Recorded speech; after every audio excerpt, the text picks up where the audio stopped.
Channel of Vadodara. ડ્રગ્સના ગુનામાં ઝડપાયેલા આરોપીઓ માટે એસઓજી પોલીસ દ્વારા એક સેમિનાર યોજવામાં આવ્યો હતો.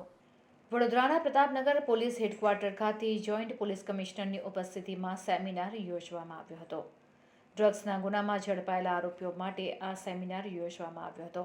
ત્યારે 146 જેટલા ડ્રગ્સનો વેપલો કરતા આરોપીઓ આ સેમિનારમાં ઉપસ્થિત રહ્યા હતા. તમામને ધંધો છોડી સમાજના સાચા માર્ગ પર ચાલવાની સલાહ આપવામાં આવી હતી.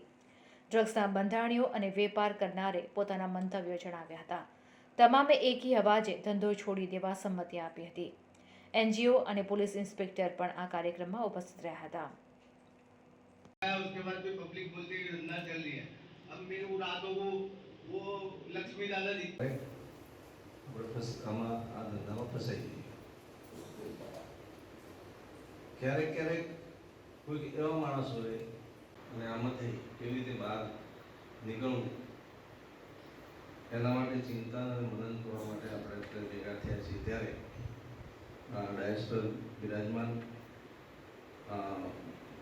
મારા સિનિયર વિવેકે મને એમ કીધું કે 146 જે આ કાયદાના સંઘર્ષમાં આવેલા માણસો છે અહીંયા હાજર છે. જે મેડમ વાત કરીએ છોકરા પહેરતા એના વાપરવાના પૈસા થશે એટલે ચોરીથી ચાલુ થાય, ઘરમાં ચોરી કરવા માંડે.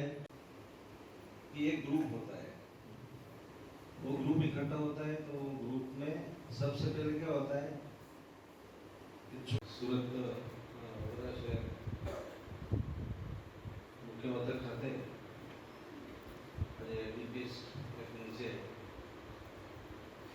एक આમ તો કહેવાય કે ભાઈ ચિંતન સિદ્ધિ આગળ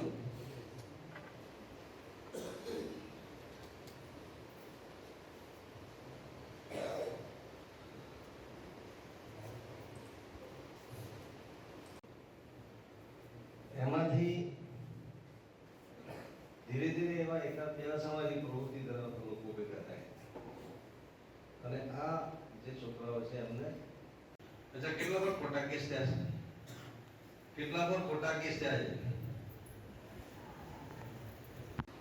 મોટા ઉદ્યોગપતિઓ છોકરાઓ ત્યારે એમનું જ્યારે કાઉન્સેલિંગ કરવાનો મોકો મળ્યો એટલે મેં વિચાર્યું તો હવે નહીં ગાઈને મને બહુ આવું લાગ્યું કે નહીં ડ્રગ્સની સમસ્યા જે છે એને ડીલ કરવા માટેની બે સ્ટ્રેટેજીસ છે, સપ્લાય રિડક્શન અને ડિમાન્ડ રિડક્શન.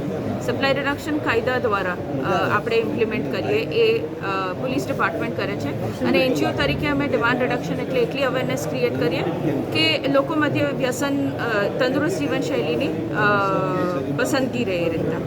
આ જે એક અભિયાન છે બહુ યુનિક છે ને એના એટલા માટે છે કેમ કે આ બે વસ્તુ સપ્લાય રિડક્શન ડિમાન્ડ રિડક્શન કાયદો અને જનજાગૃતિ બંનેનો અભિગમ કરીને આપણે એક પ્રયાસ કરી રહ્યા છે કે જે લોકો વ્યસન તરફ જતા રહ્યા છે અને જે લોકો વેચે છે કે પછી એ રેકેટમાં સંકળાયેલા છે એમને આપણે એક મોકો આપી રહ્યા છે, એક ઓપોર્ચ્યુનિટી આપી રહ્યા છે કે આ આખા રેકેટ કે આખા સાયકલમાંથી એ નીકળીને એક તંદુરસ્ત જીવન તરફ વધી શકે. So it is one very unique intervention જે આપણે એવું કહી રહ્યા છે કે સજા એ માત્ર સોલ્યુશન નથી પણ એક વ્યક્તિને રિફોર્મેટિવ, રિહેબિલિટેટિવ યા રિસ્ટોરેટિવ લાઈફ આપવી કે પોતાના માટે એક સ્વસ્થ જીવન પસંદ કરી શકે આ રેકેટમાંથી નીકળીને, ચાહે કન્ઝ્યુમર હોય કે સેલર હોય. But this is a very unique intervention and I am very appreciative કે પોલીસ ડિપાર્ટમેન્ટ દ્વારા લેવામાં આવી રહ્યો છે. એનજીઓ તરીકે અમારો રોલ એ થઈ શકે અને અમે જોઈ રહ્યા છે કે અમે જે રિહેબિલિટેટિવ પાર્ટ છે, રિસ્ટોરેટિવ પાર્ટ છે, રિફોર્મેટિવ પાર્ટ છે એમાં અમે કોન્ટ્રીબ્યુટ કરી શકીએ છીએ. કેમ કે કાયદાની સમજણ સાથે સાથે આપણે જો એ સમજણ આપી શકીએ કે કેવી રીતના પોતાના જીવનના જે ચેલેન્જીસ છે એને ફેસ કરી શકે, એને ઇમોશનલી સપોર્ટ કરી શકે, સોશિયલી સપોર્ટ કરી શકીએ. તો એ રોલમાં અમે NGO તરીકે પોતાનો પ્રયાસ કરી રહ્યા છીએ. મેમ અત્યાર સુધી કેટલા લોકો આમાંથી બહાર નીકળ્યા તમે NGO થ્રુ? અમારે રિહાબ સેન્ટરમાં અમે સરેરાશ વર્ષના ઓલમોસ્ટ 100 પેશન્ટ્સ જોઈએ છે. ધીસ ઇઝ ફર્સ્ટ ઇન્ટરવેન્શન અને અમને પોલીસ ડિપાર્ટમેન્ટ દ્વારા બી વેરિયસ PIs દ્વારા બી ઘણા બધા રેફરન્સીસ વ્યસન છોડવા માટેના ગત સમયમાં મળ્યા છે અને અમે જોઈએ છીએ કે in a year on an average અમે અમારા સેન્ટર પર 100 પેશન્ટ્સને ડીલ કરી શકીએ છીએ અને એ લોકોનું 2 વર્ષ સુધી અમે ફોલોઅપ કરીએ છીએ જ્યાં સુધી એ ટોટલી આ લાઈફસ્ટાઈલ પરથી ડી એડિક્શન તરફ જાય છે. ત્યાં મેડમ દારૂ શું ડ્રગ્સ સાથે સાથે દારૂના પણ બંધાણીઓ છે, એ લોકો પણ આ એડિક્શન એમને હોય છે. તો અત્યારે ગુજરાતમાં જે છે દારૂને મંજૂરી આપવામાં શું કહેશો, એ વિશે તમે શું કહેશો?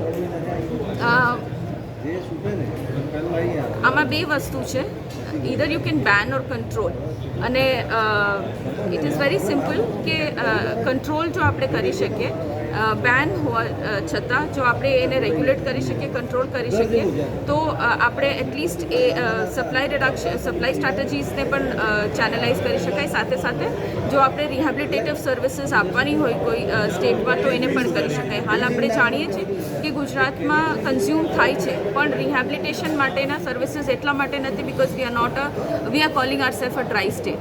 એટલે જો રિહેબિલિટેટિવ સર્વિસીસ પણ આપણે આપવી હોય તો આપણે એ બંનેનું એક પ્રોપર સ્ટ્રેટેજાઇઝ કરીને એને ઇમ્પ્લિમેન્ટ કરવું જોઈએ. મેં આપનો પરિચય? સુઝન અનંત, ફેથ ફાર્મ.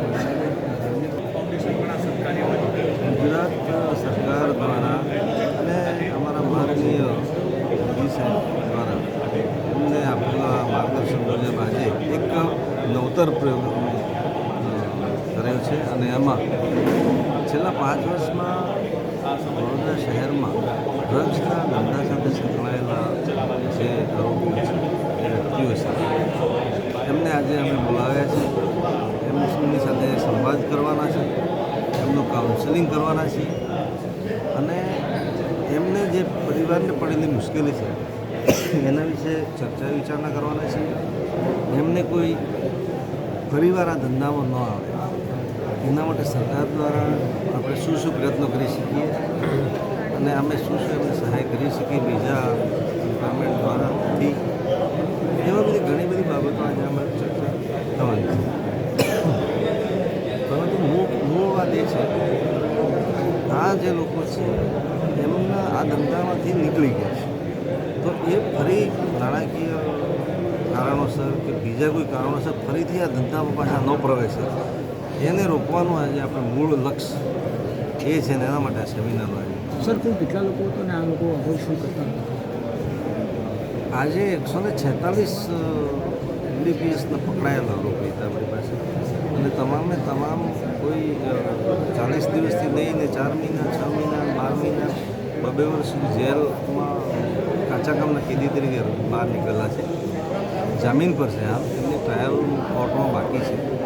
એ સમય દરમિયાન એ લોકો ફરીથી આવા કંઈક બીજા દૂષણના રવાડે ન ચડે અને એને આપણે કેટલા હેલ્પફુલ થઈ શકીએ એની માટે પોલીસ, NGO અને મારા બીજી સંસ્થાઓ છે એ બધા અમે સાથે મળી આ લોકો સાથે આજે મુક્તપણે, બિલકુલ મુક્તપણે, નહીં કે પોલીસ અને આરોપી, એક મુક્ત ચર્ચા થાય, એના કુટુંબને કેવી રીતે નુકસાન ઓછું થાય, એ લોકો બીજાના કુટુંબને નુકસાન ઓછું કરે અને એના માટેનો એક સેમિનાર રાખવાનો અમારો મૂળ હેતુ છે.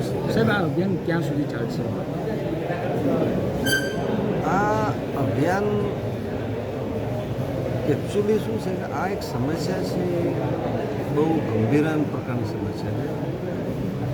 અભિયાન ક્યાં સુધી ચાલશે એવું તો આપણે ચોક્કસ નહીં કહી શકીએ પણ આ અભિયાન એટલે સુધી ચાલવું જોઈએ અને ઘરે ઘરે આ મેસેજ જવો જોઈએ, શહેરના દરેક નાગરિક સુધી આ મેસેજ જવો જોઈએ કે આ દૂષણને નાથવા માટે દરેક પરિવાર, દરેક કુટુંબ, દરેક સભ્ય, દરેક વડોદરા શહેરનો મેમ્બર શું કરી શકે, કેટલી આમાં તમે ભોગ આપી શકો અને આપણે આવનારી પેઢીને આ દૂષણમાંથી કેવી રીતે મુક્ત રાખી શકીએ એના માટે તો આપણે બહુ લાંબા પ્રયત્નો કરવા પડશે. Thank you sir.